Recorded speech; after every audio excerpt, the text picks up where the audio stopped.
Son las 10:15 de la noche. Hoy el Consejo de Cuentas, el órgano fiscalizador de las administraciones y de los entes públicos en nuestra comunidad, ha conmemorado su 20 aniversario en las Cortes Regionales con un gran acto al que ha acudido la presidenta del Tribunal de Cuentas, el presidente de la Junta y otros representantes locales y autonómicos.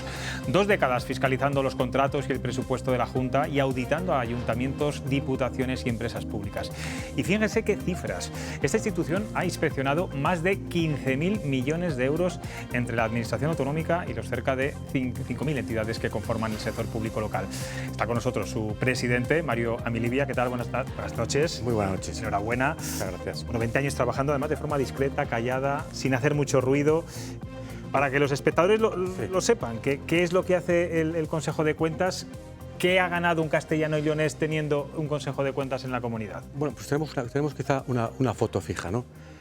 Tenemos 20 años antes de la existencia del Consejo de Cuentas de Castilla y León y 20 años donde solo existió el Tribunal de Cuentas de España, ¿no? Nacional, digamos. Cuando el Tribunal de Cuentas de España fiscalizaba nuestra comunidad, es decir, fiscalizaba el sector público de la comunidad, de los entes locales, casi 5.000 entes locales en Castilla y León, en aquellos 20 años se llevaron a cabo unos 41 informes aproximadamente referidos al sector público autonómico y en relación, por ejemplo, a las entidades locales, pues solo se fiscalizaron 2 capitales de provincia, 3 diputaciones de las 9, ningún ayuntamiento de 5 provincias, nunca se fiscalizaron 2.238 de los 2.248 ayuntamientos de Castilla y León.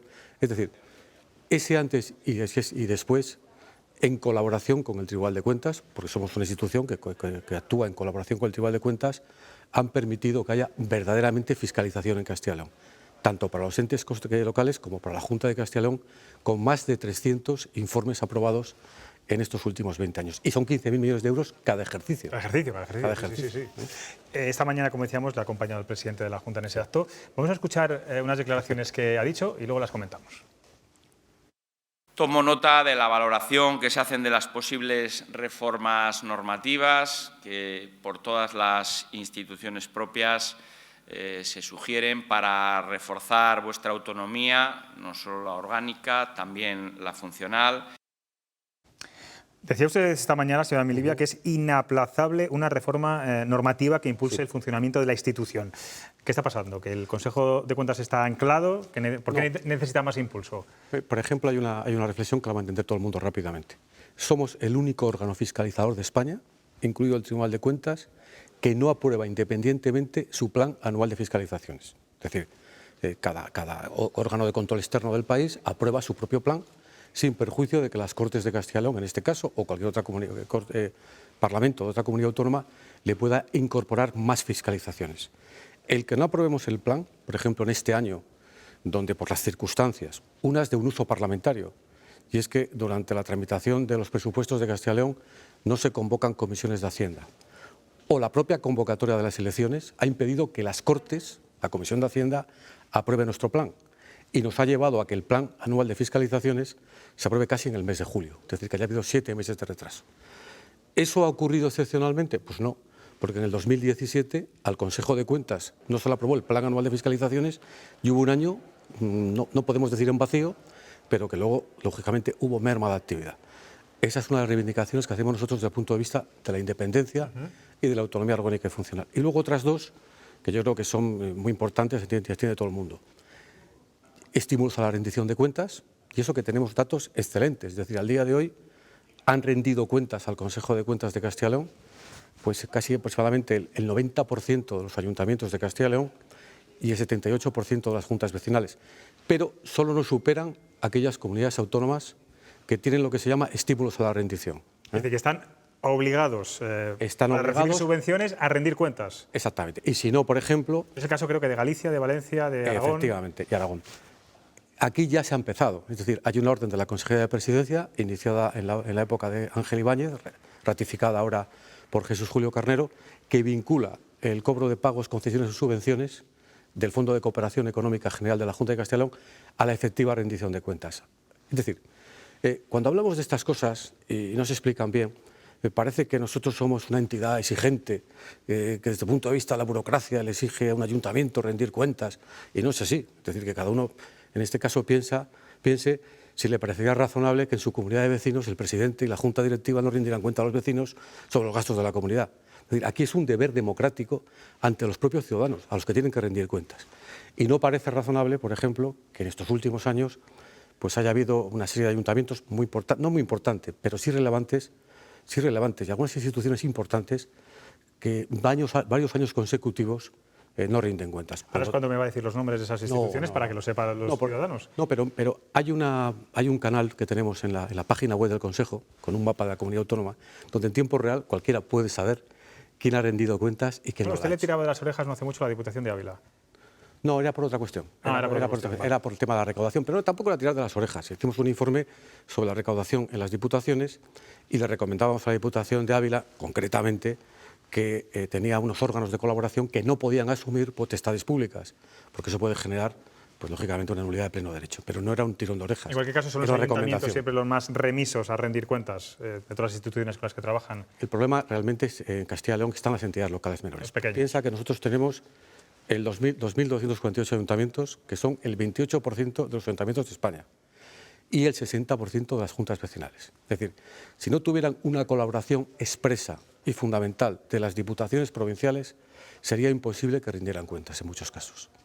Usted ha dicho varias veces que el Consejo de Cuentas está dispuesto a asumir nuevas competencias, pero no a coste cero, sino con más recursos. ¿Cree que es el mejor momento para decirlo en estos momentos en el que Vox gobierna con el Partido Popular y es un partido que lo ha dicho claramente, que no cree en las instituciones propias, incluso que va a revisar los presupuestos de cada una de ellas? Yo, mi labor como presidente del Consejo de Cuentas no es ni defender su permanencia, ni autojustificar o justificar su continuidad. Mi labor es defender su trabajo, en este caso la función fiscalizadora. Esa es mi obligación y es la obligación del Pleno. Y en su consecuencia yo reivindico lo que creo que es bueno para la comunidad y bueno para el Consejo de Cuentas. Si no lo creía que es bueno para la comunidad no lo plantearía. Desde ese punto de vista, un informe de la AIREF encargado por la Junta de Castilla y León en el anterior mandato, cuando hablaba de cómo evaluar sus propias políticas públicas, es decir, cómo determinar si las políticas públicas que lleva la Junta de Castilla y León adelante responden a los principios de economía, eficacia y eficiencia, si con los medios económicos empleados se han conseguido los resultados. Recomendaba un sistema interno de autoevaluación, hablamos interno de autoevaluación de la comunidad, y una agencia de evaluación independiente ajena a la comunidad autónoma. Y decía que las fiscalizaciones que hacemos nosotros de rendimiento, de gestión, son en la práctica auténticas evaluaciones de las políticas públicas y que se ahorrara dinero público en la comunidad autónoma, la Junta de Castilla y León, y que confiara esa competencia al Consejo de Cuentas. Yo ahí lo he reivindicado y lo he reivindicado en el sentido, lógicamente, de que no existe casi nada a coste cero, eso es mentira. Es decir, cuando nosotros pensamos en los presupuestos de las 4 instituciones propias de Castilla y León, bueno, que son propias, como decía alguien esta mañana, y también son propias las llamadas básicas, el presidente de la Junta. En el año 2012, antes de que entrara en vigor la Ley de Instituciones Propias del 13, las 4 tenían un presupuesto cercano a los 14 millones de euros. Ahora, a día de hoy, las 4, incluidas la Secretaría General de Apoyo conjuntamente para las 4 instituciones, tienen un presupuesto de 10. Y aquel dinero no es igual que este. Es decir, ha habido un ajuste real en las instituciones propias. Bueno, 4 millones. Le voy a copiar una idea 4 millones, de casi el 40%. Manero, que me decía antes, ¿hay mucho gasto superfluo en las administraciones? ¿Ustedes lo detectan? Bueno, nosotros hacemos informes donde exactamente los informes llamados operativos de rendimiento de gestión, que son fiscalizaciones operativas, lo que buscan es precisamente eso. Es decir, si se están empleando bien los recursos públicos. Y no hace falta simplemente hacer fiscalizaciones de legalidad o económicas financieras que analizan la contabilidad pública. Por ejemplo, se le dice a la comunidad autónoma cómo debería gestionar la política de gasto farmacéutico de una manera más racional. Se le sugiere cómo deberían ser administrados o no los gastos no sanitarios de los hospitales públicos de la comunidad. Es decir, allí están nuestras recomendaciones. Y en ese sentido, pues tengo que decir que hemos hecho más de 2.200 recomendaciones. Y una buena noticia, yo creo que para todos y especialmente para el Consejo de Cuentas, porque se refuerza su prestigio y su autoritas, es que el último año las recomendaciones fueron aceptadas en un 81% de los casos. Es decir, pero claro que se dice eso, no con esas palabras de si esto es superfluo, sino cómo se puede mejorar una gestión desde el punto de vista de su eficacia y de su eficiencia. ¿Y me va a decir alguna institución que no responda a esas recomendaciones que le hace? No, bueno, algunas aceptan y otras no aceptan. Yo creo que en general... ¿Hay alguna excesivamente desobediente, señora Melibia? O... No. Yo creo que en general, si estamos hablando de datos del 81%, cuando hay muchas recomendaciones que tampoco son tan fáciles de comprobar su aceptación o su cumplimiento, porque si a alguien se le dice que tiene que modificar determinada norma legislativa, a lo mejor no lo ha hecho, porque no ha podido, porque no ha tenido capacidad legislativa para hacerlo. Es decir, eso no significa que no lo acepte, pero sin embargo no la cumple. Yo no sé si el Consejo de Cuentas es un buen pulsómetro también para saber el estado de salud de las cuentas de las instituciones, si hay liquidez, si no hay liquidez. ¿Está notando ya la crisis económica? Yo no sé si teme que, como ya ocurría en la crisis de 2009, podemos llegar a ver ayuntamientos en bancarrota. Lo que se percibe clarísimamente, los ayuntamientos están bastante saneados. Es decir, este año han aumentado levemente su deuda pública. Pero cuando uno ve las cuentas de los ayuntamientos, más del 99% han tenido este año remanentes de tesorería para gastos generales positivos. Es decir, han tenido superávit. Han tenido un resultado presupuestario positivo. Es decir, han reducido la deuda financiera. Tienen liquidez en los bancos, que supera claramente la deuda financiera, el conjunto del municipalismo de Castilla y León. Esos son los datos del municipalismo en Castilla y León. Hasta el punto que podemos decir que hoy los ayuntamientos no son el problema, lo fueron en otro momento. Pero los ayuntamientos no son el problema. Vamos a analizar, por ejemplo, qué repercusión ha tenido la sentencia sobre el impuesto de plusvalía.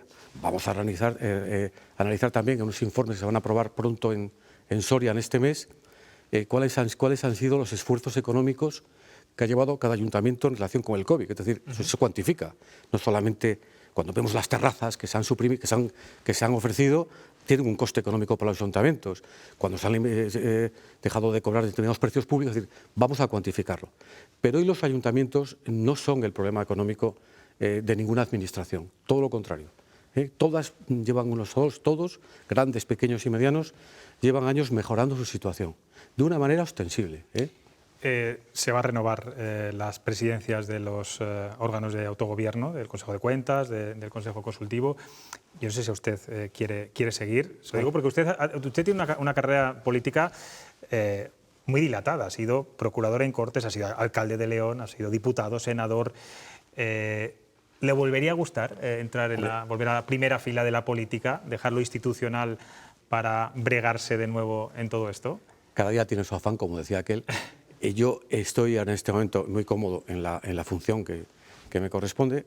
Es cierto que se van a renovar las instituciones, o en principio van venciendo los mandatos, que no significa que se van a renovar inmediatamente. Primero renovará el Procurador Común, que si no me equivoco es aproximadamente en el mes de noviembre cuando vence su mandato.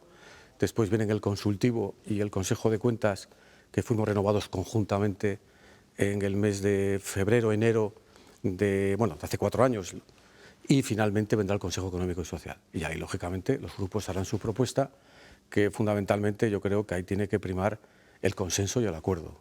El consenso y el acuerdo en Castilla y León. Es decir, una de las satisfacciones que tengo yo es que tanto cuando estuve en el Consejo Consultivo como ahora en el Consejo de Cuentas he tenido la conformidad y el acuerdo de los grupos políticos.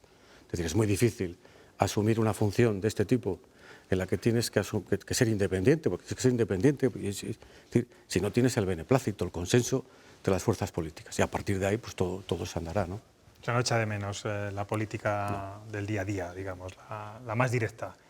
No, yo creo que cada día, te repito, cada día tiene su afán. No es que eche la política en falta o no la eche la política en falta. Es decir, todos somos políticos, a todos nos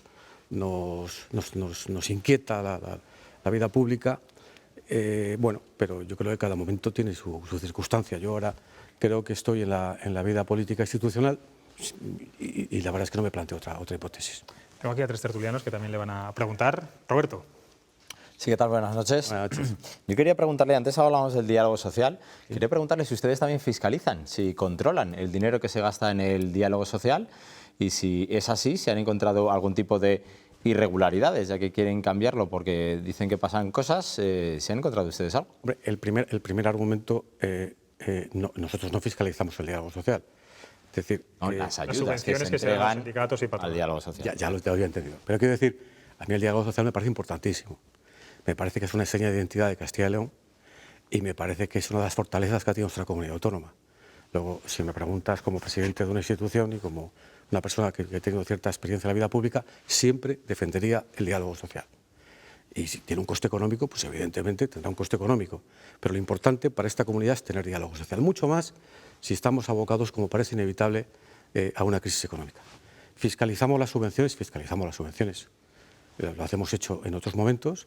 Incluso hemos dicho alguna cosa en algún informe, ¿no?, sobre subvenciones directas, subvenciones nominativas, subvenciones en concurrencia no competitiva. Es decir, ahí hay informes del Consejo de Cuentas. ¿Y detecta un exceso de subvenciones a los sindicatos y a la patronal? porque una cosa es la discrecionalidad que le corresponde al que ejerce legítimamente la comunidad autónoma para determinar cuál debe ser el importe de las subvenciones, y otra cosa es si la subvención se ajusta o no al ordenamiento jurídico, que es lo que tendría que entrar el Consejo de Cuentas, no decir que a usted me parece que se gasta mucho. Ya. Yo creo que básicamente Castilla y León siempre se ha caracterizado desde el principio, y así lo pienso y así lo creo, por políticas de austeridad, y también en el diálogo social. Y creo que los sindicatos cumplen una función de carácter, como los empresarios, las asociaciones patronales, una función de carácter constitucional, que es muy importante, y que haya paz social y que haya entendimiento entre los... es fundamental, hasta el punto de que nuestro estatuto, cuando hablamos de instituciones propias, decimos Consejo Económico y Social, que lleva a cabo la función consultiva en materia económico y social, Consejo Consultivo, control previo de legalidad, Procurador común, supervisa los derechos de los ciudadanos, Consejo de Cuentas. Hay una nueva quinta institución propia que se crea, el estatuto, que es el Consejo de Diálogo Social. Ahí está Y que no la consideramos como tal, pero en la práctica es una nueva institución, que coexiste con el Consejo Económico y Social. Margarita. Buenas noches. Me voy a referir a un caso concreto que me pilla muy de cerca y del que habéis hablado, que es el de la Diputación de Ávila. En el caso, el Consejo de Cuentas le dice a la Diputación que tiene que hacer una recaudación directa de los tributos. Sí. El presidente de la Diputación le dice que muchas gracias por su recomendación, pero que ellos van a seguir haciéndolo como lo están haciendo hasta ahora. ¿No necesitaría el Consejo de Cuentas, no sé si en este caso concreto, tener medidas coercitivas para que, en caso que sea necesario, se cumpla lo que dice el Consejo? Bueno, el debate fundamental cuando hacemos una recomendación a una institución de carácter local se debería producir en el seno, en este caso, de la propia Diputación. O sea, yo presento, porque es mi obligación, todos los informes ante las Cortes de Castilla y León. Se los remito al Tribunal de Cuentas, se los remito al fiscal del Tribunal de Cuentas, se los remito a las Cortes de Castilla y León. Pero el debate de carácter local debería coexistir con el debate que hay en las Cortes de Castilla y León. Quiero matizar lo de la Diputación de Ávila. La Diputación de Ávila tiene un organismo autónomo de recaudación. La Diputación de Ávila tiene además contratados una serie de empresas auxiliares con ese organismo autónomo de recaudación. Y lo que dice ese informe es simplemente lo siguiente, que esas empresas auxiliares no lleven a cabo potestades públicas que solo puede llevar a cabo el organismo autónomo de recaudación o la propia Diputación, si hubiera un servicio de recaudación público. Es decir, no le estamos recomendando que lo haga directamente, sino que lo haga de acuerdo con el ordenamiento jurídico. Y yo entiendo que lo que ha hecho el presidente de la Diputación de Ávila es lo que vamos a seguir haciendo igual, pero eso no significa que no haya aceptado la recomendación, porque puede seguir haciendo el mismo procedimiento, pero sin que esas empresas auxiliares ejerzan potestades públicas que solo lo pueda hacer alguien que tenga conferido ese derecho. No quería que fuera exactamente lo de Diputación, sino mi idea es la recomendación. Sí, que he puesto de ejemplo, sino que en algún momento tiene que tener algún... Medidas coercitivas nosotros no podemos tener, porque yo siempre digo, las medidas coercitivas del Consejo de Cuentas son precisamente institución dependiente del Parlamento. Todos los debates, todos los informes son debatidos en el Parlamento. Son remitidos, como he dicho, todos, sin excepción, a la Fiscalía y al Tribunal de Cuentas.